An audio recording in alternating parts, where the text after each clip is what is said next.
बहुत समय पहले की बात है। भारत के एक छोटे से गांव रामपुर की लाल मिट्टी बहुत मशहूर थी।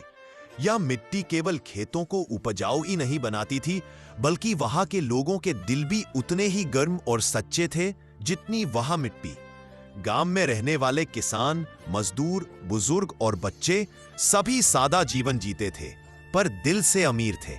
गांव में न बिजली थी, न पक्की सड़कें। स्कूल एक ही था और वहां भी आधा टूटा हुआ, लेकिन बच्चे हर दिन वहां जाते थे कुछ नया सीखने के लिए। राजू एक 14 साल का होशियार लड़का जो पढ़ाई में बहुत तेज था।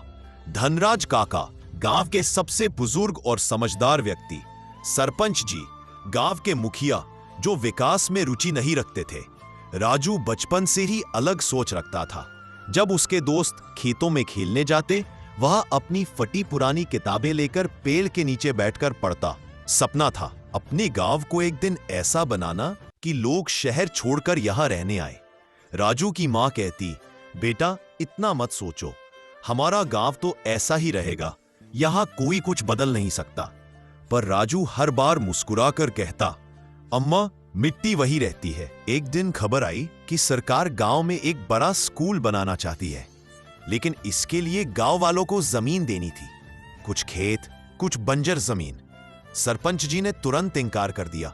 उनका कहना था, इससे गांव वालों को नुकसान होगा, हमें पढ़ाई से क्या लेना। राजू को यह बात अच्छी नहीं लगी। उसने फैसला किया कि वह खुद गांव वालों को समझाएगा।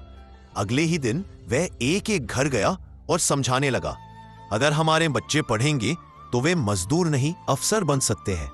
अगर स्कूल बनेगा तो हमारा गांव भी शहर बन सकता है। कुछ लोग उसकी बात समझे, कुछ ने हंस दिया, अरे बच्चा है, क्या जाने गांव की बातें। धनराज काका, जो सबकी बात चुपचाप सुनते थे, एक दिन राजू को बुलाकर बोले, बेटा तू सही सोचता है, पर सोचने से कुछ नहीं होता। लोगों के मन की जमीन को भी जोतना पड़ता है, जैसे खेत की। तू अगर हार मान जाएगा तो यह खेत कभी नहीं फलेगा। राजू की आंखों में चमक आ गई। उसने ठान लिया कि वह अपने गांव के लिए कुछ करके दिखाएगा। राजू ने अपने स्कूल के बच्चों को इकट्ठा किया। सबके साथ मिलकर उन्होंने गांव की दीवारों पर चित्र बनाए, किताबों, स्कूल, डॉक्टर, इंजीनियर के। उन्होंने नाटक किए जिसमें एक बच्चा पढ़ लिखकर कलेक्टर बनता है और अपने गांव को बदल देता है। धीरे धीरे लोग जागरूक होने लगे, महिलाएं आने लगी, बूढ़े बातें सुनने लगे। सरपंच जी पर भी दबाव बनने लगा। उन्होंने पंचायत बुलाई और गांव वालों से पूछा, अगर आप सब चाहते हो तो हम जमीन देंगे। सबने एक साथ आवाज उठाई, स्कूल की नींव पड़ी। राजू को राज्य सरकार से पुरस्कार मिला, सबसे युवा प्रेरक का। गांव में पहली बार अखबार वाले आए, टीवी चैनल वाले आए। गांव का नाम हुआ लाल मिट्टी वाला गांव, जो अब शिक्षा के रंग में रंग चुका था। 10 साल बाद वही गांव जो कभी पक्की सड़क के लिए तरसता था, अब डिजिटल लाइब्रेरी वाला गांव बन चुका था। राजू अब एक इंजीनियर था, लेकिन उसने गांव वापस आकर एक फ्री ट्यूशन सेंटर खोला।